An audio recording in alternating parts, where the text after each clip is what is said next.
Hi everybody, my name is Ann. You're watching Art on the Creek, and this mess behind me is my project right now, which is why we're not going to paint today. I am in the process of reorganizing my studio and craft area in our home, and I'm at a point where I'm at wit's end. What's going on all these tables here is kind of what's going on in my brain. So I thought we could do a little sketchbook tour. I hope you like it. Are you ready? Let's get comfortable.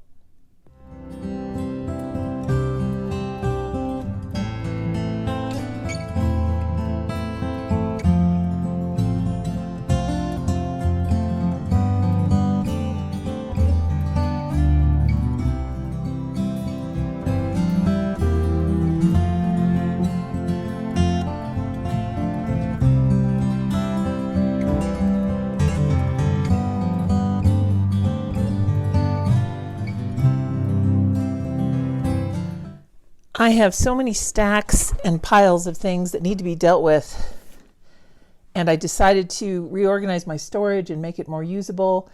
And my daughter is no longer using her portion of the studio, so it's a mess, and I just cannot keep my head on straight. And more new things are coming in, so I'm at a point where I'm just really kind of going crazy here. Right now, the newest things that have come in are these. I've gotten a bunch of Herculean papers because I absolutely love them. Look how fun these are. They're round. So these are things that I'm going to be going over on the channel going forward, but not today. They've got a bookmark pad, a postcard pad. I've used these in the tin that are this size. But you know, postcards are great this time of year because all we need is a little plein air kit and a pack of postcards, and we're good to go. So I think that these will be a lot of fun, or these, for the good weather season that we're headed into now. I've got some new kinds of watercolor paper. I've had this in a really tiny tiny pack, but I wanted to really do some paintings on here and maybe make some sketchbooks out of these.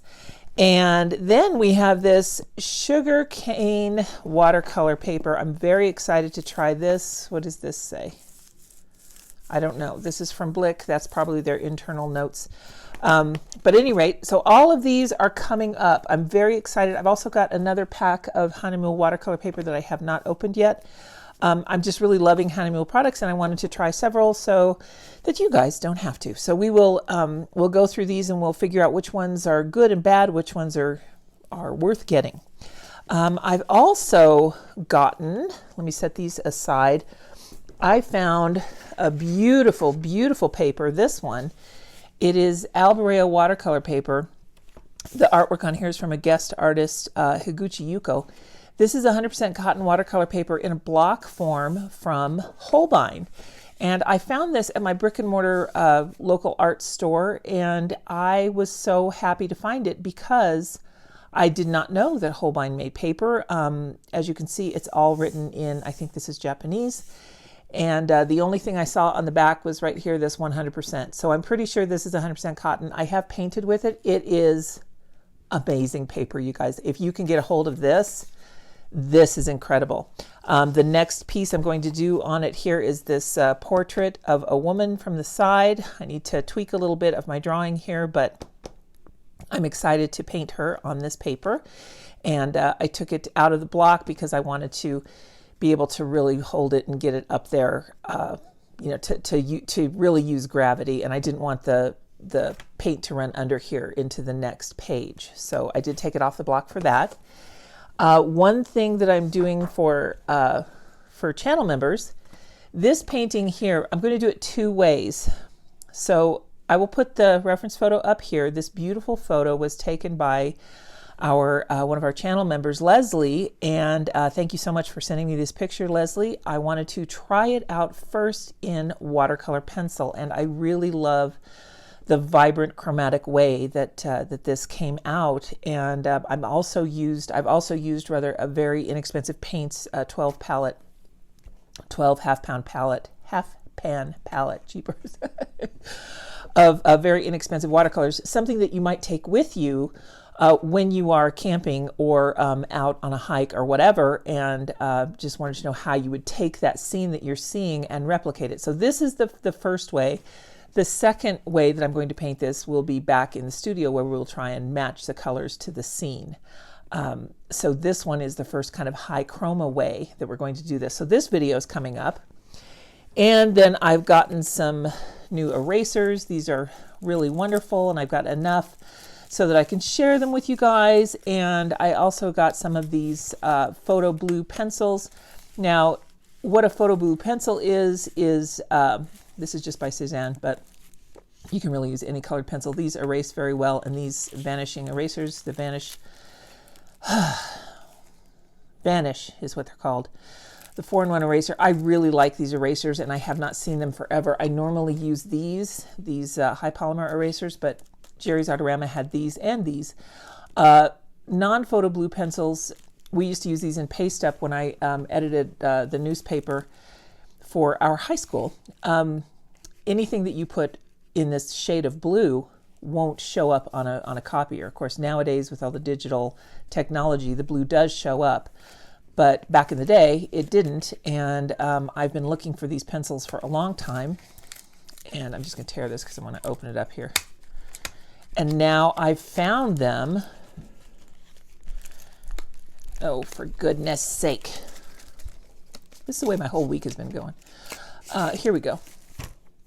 So you can see it's just a light blue pencil. Let me get a little piece of scratch paper here. And kind of show you. This is just regular notebook paper. But they're really good. They're very soft. They're really good for laying out your drawing, for working your first lines of something, trying to figure out where you want these lines to go.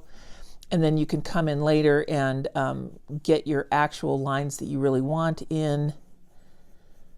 These are really nice to have because then you can go over this with the one line that you need, and then you can erase the rest. So let me show you this vanishing eraser. And I know I told you we were going to do a sketchbook tour. I promise it's coming. I promise. It may be that I've got a little bit of ADD. Not sure, but I tend to be really distracted lately. So I don't know. Anyway, this is a 4-in-1 eraser, and I love these things. Oh, just the feeling it, the memory of it is so nice. So you can see how easily that erases, and it makes it light enough so that it's not going to impede your art at all, that anything will just cover right over that. You can erase any of these errant lines, anything that you don't want. I really love these erasers. They do have a little bit of a funky scent, but I think that does go away if I remember correctly. But I love these erasers. You can open them the way that they're intended to be opened. Watch this. We close it back up, and then we can open this perforated section here, and it will end up, I can do it with my fingernail, I think. Yeah. This entire section comes off, and then it's just like the others where you can hold onto the cardboard and keep the bottom half of the eraser a little more clean.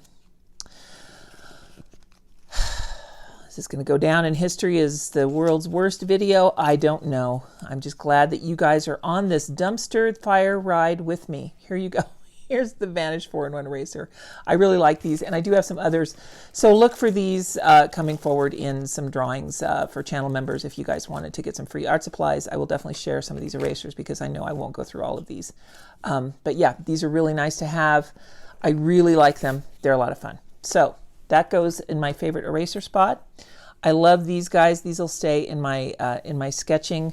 The way that these pencils feel, the Cezanne is really nice. They're very soft. I've had other brands of non-photo blue pencils. It's one of those things, it doesn't really matter. You just get whatever one you afford because it's not something that you really need to have it be light fast or anything like that. It's just a really great way to get your base drawing down. So when you're drawing a head, for instance, and you want to come in with your basic shape and you're mapping things out, this is really a good pencil to do that mapping for you because these lines are very faint. You come in later with your ink or your graphite, put down the lines that you want, and then you can erase these right away. So it's just a matter of preference. I mean, graphite does the same thing, but the graphite smudges, these don't smudge. So that's my little call for these non-photo blue pencils. I just really like them. And I have a couple of fun new paint brushes. I'm very excited about these. These are more of the Da Vinci Colaneo brushes, and I'm very excited to try these. I got a couple of riggers. I have recently found that of all of the brushes I have, I really don't have a lot of riggers, and I wanted to be sure and get some, and I really like these guys. They are a synthetic filament. This is a number 4 rigger, and this one's a number 8. You know, it's kind of hard to tell which one you want. They don't have these particular ones at my local art store, so I could kind of see based on the measurements given on the website. I really like this Colaneo line. I have several others in this. Yeah, I have this other set that I really like. There's another one in there, but these filaments, the fibers, are really soft, really nice. And look at these riggers. I'm very excited to try these. These will be great for making eyes, leaves, veins in leaves, little lines in flower petals, a lot of detail work. And the great thing about a rigger or a liner brush is that you know, this length will hold a lot more paint for you, so you can make an extended line. I'm really excited about this number 8. That's kind of interesting. So for now, I'm going to very carefully put these covers back on here, and I will get to those at a future moment. But for now, let's have a little tour, shall we? Many of you know that I am a self-taught artist, and I'm going to have to zoom out. I really have enjoyed the opportunities that I've had to learn art and experiment and really play with some things. And I thought I would share those with you. So some of these you might recognize. This is my dog. I have a couple here. Here she is, Sheba. This one I really had fun. This was gouache, and it's an old man at the farmer's market getting set up with his bundle of herbs there. And then here is a cardinal that I did a while back. 21, I guess this was. I only recently started saving my art and cataloging it. I kind of kept it all in boxes, and I think recently I've had the desire to really save it. Oh, I have another space here. Here's an umbrella. And this is my grandmother. The dog. This is when I was learning how to do pets. And it was pretty difficult to get it all figured out. But yeah, it's good to do this because you can really see your progress. Here's another one that I really kind of like, is this peony here. And I was going to frame it, but I really hesitated on doing it because of I used opera rose. But I'm going to go ahead and frame it with UV glass and put some instructions on there if I decide to sell it, that it will not be, that you can't hang it in direct sunlight. But here's my poppy. No, not a poppy. Sorry, it's peony. I really love this one. That was really a lot of fun to do, as was the one portrait of my grandmother. But again, a lot of that is I was using the wrong brush. Let's see, same here. This is a very early one. My daughter running with a dog on the beach. Another early one of aspen leaves in the creek. And here we go. I really like this squirrel here. That one turned out okay. Not crazy about the guy, the surfer, but I do like the ocean. I love Disney. This is an early gouache piece that I did. Some mushrooms. Birds. I love painting birds. Here we've got a nuthatch, I think. I think that's what that is. A betta fish, a deer that was in my yard, a rabbit, and this sweet little girl who's contemplating her cotton candy. She looks a little bit sad. More peonies, tulips on a chair. I kind of like that one. A stair scene. I really like this one too. These two old women on the bench here. Let me pull this one out for you. I had a lot of fun painting this one. They are sharing the lunch. I like their scarves. A lot of these are doodles. I get through a point where I'm not really quite sure what to save and what to give away. I love how this J turned out. I like the background on that one. Let's see here. The Mandarin duck that I did a long time ago. Still struggling with making things look like they were cut and paste. This guy, I like the way he turned out. It's a northern flicker. That's part of a train engine. I was experimenting on something with my grandson. One of the first pumas that I did. More birds. Trying to set this up so there's not a lot of glare for you guys here. A stag. I really love this little mouse here. Under a leaf. That one turned out very cute. I like that one. This is the coffee house in our neighborhood with the mountains in the background. A couple of pumpkins. Some of you guys might recognize some of these because they were tutorials from other artists on YouTube. This one, though, this was one of the portrait pieces that I really love how this one turned out. I just love her expression. She looks like she is putting a curse on somebody. I really love her. Love the way she turned out. That was really fun to paint. And this one, I was trying to mimic this style of Mary Cassatt. And that was very fun to do. Love her little pouty face. This one here was a collection of things that belonged to my parents that were in storage. This is my mom's hat that she wore in her wedding, the box that it came in, my dad's army uniform and supplies, his briefcase, my baby sweater, an old flag. I just kind of set up a little still life and painted that. Oh, this hippo is really cute. And I really love the iris. If you guys see anything in here that you'd like a tutorial on, I'd be happy to do that for you. This was a lot of fun to do. Very simple and quick. If you're looking for something fun, line and wash, we could do something like that. And this was a Lindsay Wyrick tutorial. That was a lot of fun in gouache, as was this one here. She's just very good at things with reflections, and I really like that one. Another bird, koala in a tree.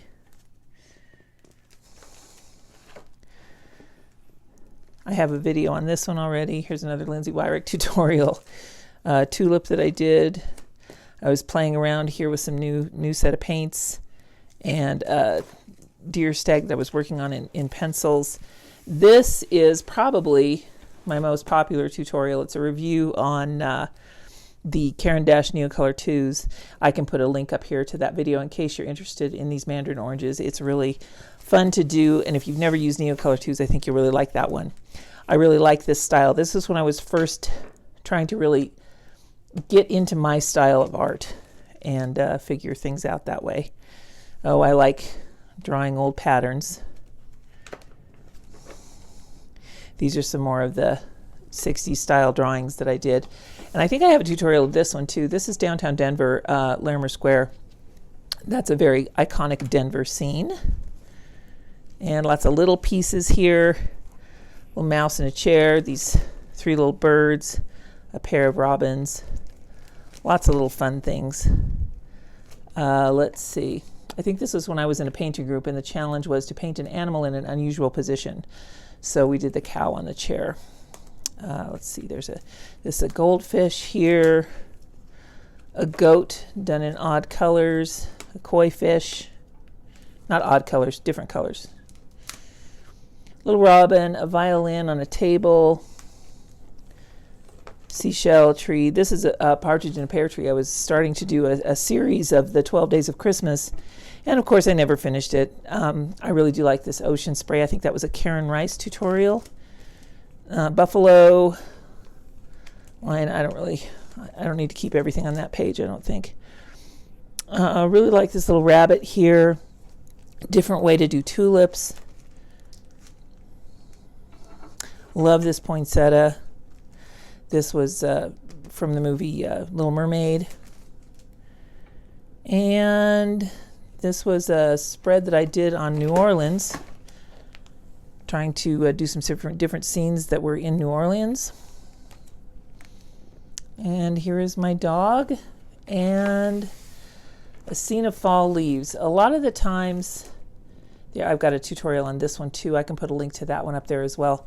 And then of course, our old Sheba, Sasha. So this is, there's a couple swans. I really like this bird in the flower, and this boat scene was a lot of fun to do. What else do we have here? Oh, this hummingbird is fun because I used some iridescent paints in there. That was a lot of fun. And then of course I've got this one as well, some more fall leaves. So yeah, I have an awful lot of art. This is just the first sketchbook that I kind of put together to save things. So if you saw anything in here that you're interested in, or if you're interested in this book, then I'll put a link to that in the description. But yeah, short and sweet today. This is what I've got. I have a big project here that I need to clean up and get going. So thank you for watching. I hope that everyone is having a really fun, creative day, and I hope you enjoyed this little art tour. Okay, guys, let me know which one is your favorite in the comments. We'll see you around. Have a really great day. Bye now.